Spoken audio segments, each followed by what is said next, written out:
السلام عليكم، ازيكم؟ عاملين ايه؟ يا رب ان شاء الله كلكم تكونوا بخير وقادرين تواجهوا الحياه. ولا بعوده بقالنا كتير جدا ما بنعملش فيديوهات، وعلشان كده قررت ان انا هبتدي اعمل لكم سلسله فيديوهات فيها فيديوز الشرح بتاعت فلاتر بتاعتنا، وفي نفس الوقت فيديوز تانية نتكلم فيها سوا. وفيديو النهارده هيكون من القلب للقلب كده، زي ما انا بقول دايما في الفيديوز بتاعتي اللي بنطلع نتكلم فيها كده. وموضوع حلقه النهارده او موضوع السلسله اللي احنا هنمشي فيها سوا ان شاء الله، ازاي ان احنا نبتدي من جديد، وازاي ان احنا نخلي الرحله بتاعتنا افضل ان شاء الله، وازاي لو انت فاقد شغفك ترجعه من تاني. بس هو السؤال الاهم اصلا من ازاي ان احنا نبتدي من جديد، ازاي نخلي الرحله بتاعتنا افضل ونبقى سعداء فيها اكتر. وده يعني اللي ان شاء الله هنحاول نعمله انا وانتم في السلسله دي اذا عجبتكم طبعا. لكن السؤال الاهم هو ليه اصلا ممكن ان احنا نبتدي في حاجه زي دي؟ ليه انا هبتدي السلسله دي معاكم؟ وليه انتوا هتقرروا معايا دلوقتي ان احنا هنحاول نغير من حياتنا ونحاول نبتدي من جديد؟ الناس حتى اللي عاملين شيفت كارير وعايزين يبتدوا في حاجه فروم زيرو، ليه عايزين يبتدوا في الحاجه دي فروم زيرو؟ وقف الفيديو لمدة ثواني كده واسأل نفسك انت ليه عايز تخلي رحلتك بشكل افضل، وليه عايز ترجع شغفك وطاقتك من تاني، او تبتدي في حاجة من جديد. لو في حد اوريدي بيصرف عليك عايز تبتدي من تاني، نبتدي من جديد، نبتدي نحب نفسنا من جديد ونرجع شغفنا وطاقتنا من تاني، ليه ممكن حاجة زي دي؟ وقف الفيديو. بس قبل ما توقف الفيديو ما تنساش تعملي لايك، علشان ده بيعلي ريتش الفيديو، وانا محتاجة ان الفيديوهات دي توصل ناس اكتر عشان اعرف هل انتوا فعلا حابين البلاي ليست ولا ما ضيعش فيها وقتي. ولكن خلونا نجاوب على السؤال اللي انا سالته لكم قبل كده، وهو بكل بساطه علشان نفسك. انت ليه المفروض ان احنا نبتدي من جديد؟ ليه نرجع شغفنا وطاقتنا للحياه من تاني؟ ليه نحاول نخلي الرحله بتاعتنا تكون سعيدة أكتر، أو نكون مبسوطين في رحلتنا في الحياة أكتر بكل المصاعب اللي فيها؟ نحاول مع بعض نخليها أفضل. ليه كل ده؟ علشان نفسك، وعلشان انت كده كده عايش، انت ما عندكش اوبشنز، يعني انت كده كده هتحاول ان انت تشتغل عشان تجيب فلوس وعلشان تعيش، عشان دي اصلا المتطلبات بتاعت حياتك. فانت كده كده عايش، فليه ما تقررش ان انت تحاول على الاقل تعيش مبسوط؟ يعني لو حتى مش عارف ان انت تبقى مبسوط، على الاقل حاول ان انت تسعد نفسك وتبسطها. وهو ده اللي ان شاء الله هنحاول بتريكس كده هنقولها في الفيديوز بتاعتنا، ازاي ان احنا نخلي رحلتنا افضل، نبتدي من تاني ونحاول نرجع شغفنا وطاقتنا من تاني. وهستنى الكومنتس بتاعتكم تقولوا لي فيها عن افكار لفيديوز نتكلم فيها يعني. ويلا بينا بقى على الفيديو بتاع النهارده، واللي هيكون اول فيديو من السلسله بتاعتنا. ولكن لو اول مره تتفرجوا عليا فحابه اعرفكم على نفسي، انا نهال السمولي، بعمل فيديوز مختلفه في البروجرامينج، وبشتغل في لاتر ديفلوبر، وكمان بنشرح حاجات البيزكس بتاعت البروجرامينج برضو. فلو انت مهتم بالكونتنت ده غير طبعا ان احنا بنعمل فيديو زي الفيديو اللي انت بتسمعه ده، وفيديوز تجارب حياتيه برضو مختلفه. فلو انتم مهتمين بالفيديوز دي ما تنسوش تعملوا لي سبسكرايب لو اول مره تشرفونا يعني في الشانل بتاعتي، وتعملوا لايك للفيديو عشان يوصل الفيديو لناس اكتر. فيعني هحب قوي ان انتوا تعملوا حاجه زي دي. طيب احنا كده عرفنا احنا ليه اصلا هنكمل في البلاي ليست دي، وليه المفروض ان احنا هنبتدي من تاني ونرجع شغفنا وطاقتنا من تاني. طيب اكتر اكزامبل بقى انا شفته معبر عن الشغف بتاعنا، يعني كان الاكزامبل بتاع، كنت سمعت بس كان بيقول ان حياتك بلا شغف وبلا طاقة. يعني هو انا الصراحة مش بعتمد كلمة شغف قوي في الشغل بالذات، انت كده كده حتى لو انت زعلان فاحنا المفروض ان احنا نعود نفسنا ان احنا ما نكونش ناس موديين وكده كده بتشتغل علشان مفهوم الانضباط بتاعك. ولكن ده برضو هنتكلم عليه في البلاي ليست بتاعتنا ان شاء الله. خلونا بس نركز في البوينت دي الاول. شبيهه كده ان انت فاقد شغفك، يعني شبيه بالظبط بالبيت اللي خلاص متكسر فيه كل حاجه وكل حته فيه متكسره، والبيت بتاعك بايظ وما تقدرش حتى ان انت تبص له كده. فما تقدرش، يعني انت متخيل ان انا بقولك ان انت ما تقدرش تعيش في البيت ده اصلا، ولا تقدر قادر ان انت تبص له. تقدر قادر ما علينا. الفيديوهات دي هتطلع من القلب كده على طول. المهم ان البيت ده انت حتى مش قادر ان انت تبص له، مع ذلك جسمك وعقلك هيخلوك تفضل ان انت تعيش فيه وهو بايظ قوي كده على ان انت تتحرك. وعلشان كده اول ستيب المفروض ان احنا نعملها مع بعض في البلاي ليست دي هي ان انت تتحرك. مش بس النشاط الجسدي ان انت تقوم وتتحرك وتعمل انشطه وتجرب تجارب جديده، لا، الحركه في كل حاجه زي ما قلت كده، ان انت تجرب تجارب جديده، اكتشف نفسك من تاني، ادي لنفسك وقت، اقعد كل يوم مع نفسك، يعني حوالي نص ساعة كده في اليوم، اقعد تأمل نفسك وشوف ايه هي الحاجات اللي معطلاك في حياتك، ايه الحاجات اللي انت محتاج تبتدي فيها، وابتدي فيها واستمر عليها. صدقني مجرد ما تتحرك النور هيبتدي يدخل لحياتك، الحركة بجد بتدخل نور لحياتك، وبتكتشف حاجات في نفسك، على الأقل ممكن تكتشف ان المجال ده مش بتاعك. كده انت اكتشفت حاجه في نفسك. ففي رحله تعلمنا وفهمنا اكتر عن نفسنا محتاج تجرب تجارب جديده، محتاج تتحرك وتشوف وتجري على مستقبلك. احنا كلنا شباب واحنا كلنا بنشتغل وقت طويل، والحياه بجد دلوقتي بقت طبعا اصعب بكتير جدا من زمان. فانت اوريدي ما عندكش اوبشنز بجد، انت المفروض تتحرك وتتعلم اكتر. وده يدخلنا لتاني نقطه، وهي نقطه من اهم النقط اللي انا حبيت برضو انها تكون في اول الفيديو بتاعنا، يعني ان انت انسان.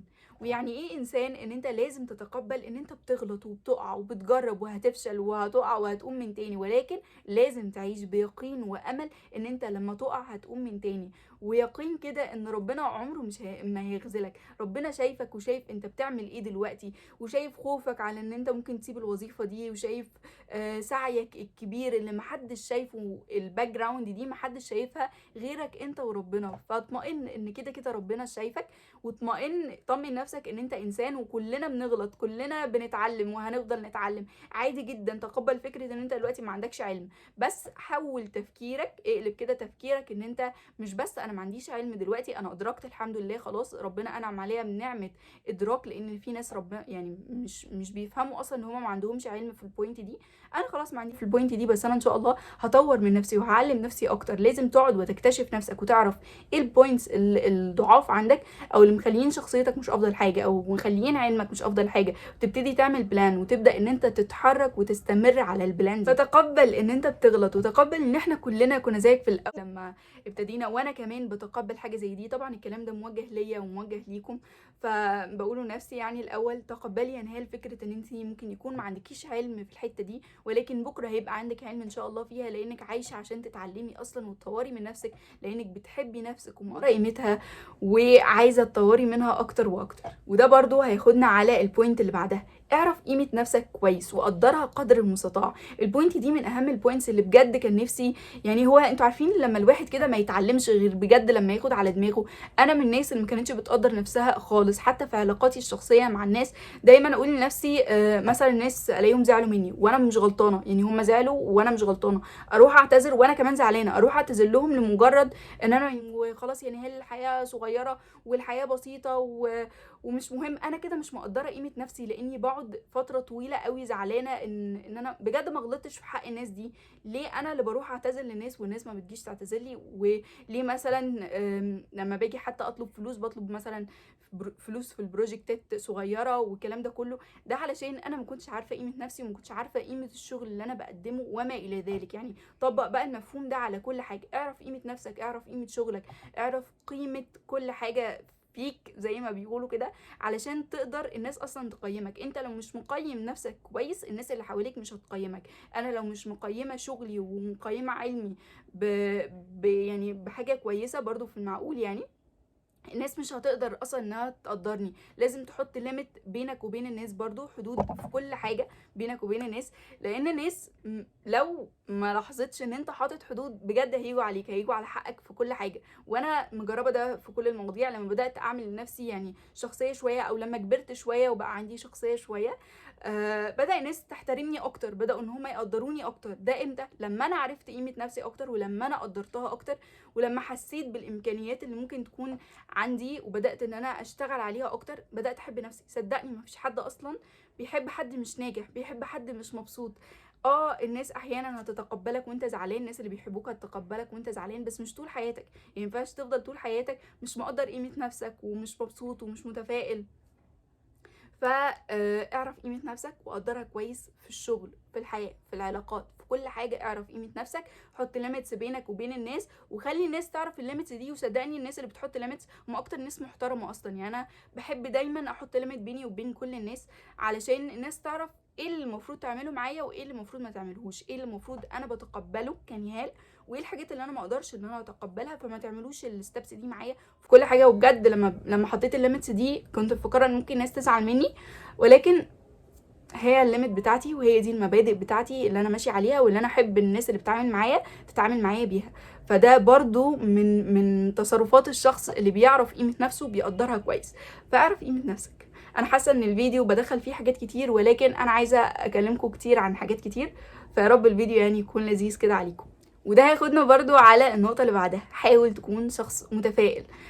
الناس بتحب الناس اللي بتبتسم زي ما قلت لكم في البوينت اللي قبلها. الناس بتحب الشخص اللي دماغه دايما ذهنه كده جميل وبيحاول ان هو يطلع افكار جميله، طاقته جميله. الناس بتحب الاشخاص دي لان كده كده الحياه مليانه مشاكل، فنحاول ان احنا نهونها على بعض ونحاول ننبسط. يعني اضحك كده على عقلك الباطن وحاول ان انت تضحك وتبتسم، هتلاقي صدقني الحياه جميله.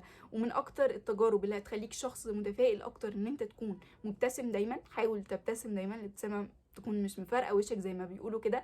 وتاني حاجه، حاول ان انت تكتب صحيفه الحمد اللي انت بتكتب فيها 3 حاجات في اليوم تحمد ربنا عليها. الحمد لله يا رب انا النهارده مثلا صورت فيديو على اليوتيوب، الحمد لله يا رب ان انا قدرت ان انا اتنفس اليوم ده تاني، الحمد لله على نعمه اليوم ذات نفسه، الحمد لله على النعم شايفينها. الواحد زي ما بيقولوا كده ما بيحسش بقيمه النعم غير لما بتروح فعلا. حاول دايما تحمد ربنا على كل واي حاجه، صدقني هتكون شخص متفائل اكتر. اوعى تقارن نفسك بحد، وحاول دايما ان انت بس يكون عندك اوير بالوسط اللي حواليك. انت فين في مذاكرتي، انا فين في شغلي، انا فين في مش عارفه ايه، عشان اقدر اصلا ان انا اطور من نفسي. ولكن انا مش بقارن نفسي بحد غير نفسي. انا كنهال في البوينتس دي عايزه ان هي تتعدل، انا بشتغل على نهال ان هي تكون نسخه افضل من النسخه اللي هي عليها دلوقتي، لاني بقدر قيمه نهال وبقدر ان هي يعني بتشتغل على نفسها وبحبها. لازم تحب نفسك، حب النفس ده مش عيب تماما. اسال اي حد نجح في اي حاجه في حياته هتلاقيه من اهم الصفات اللي مجتمعه في كل الناس الناجحين ان هم بيحبوا نفسهم اكتر. كل ما هتحب نفسك اكتر مش اناني، انت بتساعد الناس، ودي البوينت برضو اللي بعدها. انت بتساعد الناس وبتحب للناس الخير، ولكن في نفس الوقت انت حابب لنفسك الخير ومبسوط وعايزها تتطور. مش ان انت تقعد تقول لنفسك انا بحب نفسي، لا، حبها يعني حب ان هي تتطور، حب ان انت تشتغل عليها بس. واخر نقطتين معانا، نقطة أنا بقولها دايما في كل الفيديوز بتاعتي، حاول تساعد كل الناس اللي انت تقدر تساعدهم، لأن المساعدة بتعود عليك بالنفع كده كده إن شاء الله. يعني هتعود عليك وهتعود على نفسيتك كمان بالنفع. لو انت عايز تبتدي من جديد في حاجة، حاول تجيب حد واقع وتحاول تقويه انت كمان. لو عندك معلومة في حاجة معينة وتقدر تساعد بيها شخص، حاول انت تساعد الشخص ده. لو عندك مصدر رزق معين تقدر تساعد بيه شخص ان هو يرتزق، حاول تعمل ده. لو انت في شركة وتقدر ان انت تعمل ريكومنديشن لزميلك اللي هو نفس مجالك، اعمل ده وما تقلقش، الارزاق كده كده بتاعت ربنا. وخلي عندك ثقة بنفسك اكتر، وثقة في علمك، وثقة في تطويرك لنفسك. هتلاقي نفسك عادي قادر ان انت تساعد غيرك بصدر رحب يعني. فساعدوا غيركم، صدقوني الموضوع ده حل سحري للاكتئاب، والله حل سحري للمشاكل اللي انت بتقابلها في حياتك. واخر حاجة، فلتقل خيرا او لتصمت لنفسك. يعني عامل نفسك كأنها شخص لذيذ بتحبه قوي انت، وحابب ان هو يتطور وحابب يكون شخص افضل. فاكيد انت مش هتروح تقول لها قد ايه هي فاشله وقد ايه ان هي شخصيه وحشه وقد ايه وقد ايه وقد ايه. قول لها مثلا لا، ما تقولهاش انت فاشله، قول لها انت بتتعلمي وهتتعلمي وانا واثق فيكي، وواثق طبعا في ربنا ان هو ان شاء الله مش هيضيع تعبك. خلي بالك من كلامك لنفسك. ونقطة يعني خارجة شوية، خلي بالك من كلامك للناس برضو، لان الناس بتتأثر قوي بكلام بعض حتى لو قالوا ان هم ما بيتأثروش، ولا الكلام بيأثر جدا. ومش حاجة اسمها اصل احنا دبش بس احنا طيبين. لو انتوا طيبين فانتوا هتركزوا في كلامكم عشان ما يجرحش الناس اللي قدامكم. دي بوينت مهمة جدا جدا جدا. وبرضو لاحظ كلامك على الناس اللي معاك في الشغل بتوعك.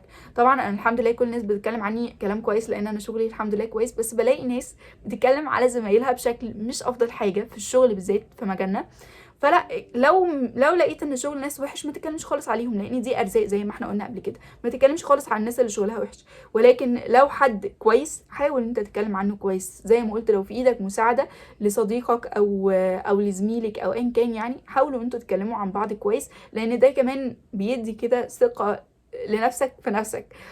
وبس كده. برضو نسيت بس اقول لكم نقطه اخيره، حاولوا ان انتوا تتصدقوا. الصدقه قادره انها تغير حياتك، والله العظيم بجد. الصدقه لو انت يعني ربنا حتى غضبان عليك بتقلل غضب ربنا وبتشيل تقريبا غضب ربنا كمان. فحاولوا انتوا تصدقوا. الصدقه هي اسرع طريق ان انت تبقى غني اكتر، وحتى لو مش في الدنيا فده مخزونك في الاخره. حاول انت تتصدق حتى لو انت معاك فلوس بسيطه، صدقني الموضوع هيفرق جدا في حياتك. وبس كده، اتمنى ان اول فيديو في السلسله يكون فاتكم وعجبكم. ممكن تكتبوا لي في كومنتس ايه اكتر بوينت اثرت فيكم واكتر بوينت انتوا حبيتوها، علشان الموضوع ده بيفرق معايا وبيشجعني قوي. وما تنسوش تعملوا شير للفيديو ده لو انتوا حاسين ان هو ممكن يساعد حد. وبس كده، مع السلامه.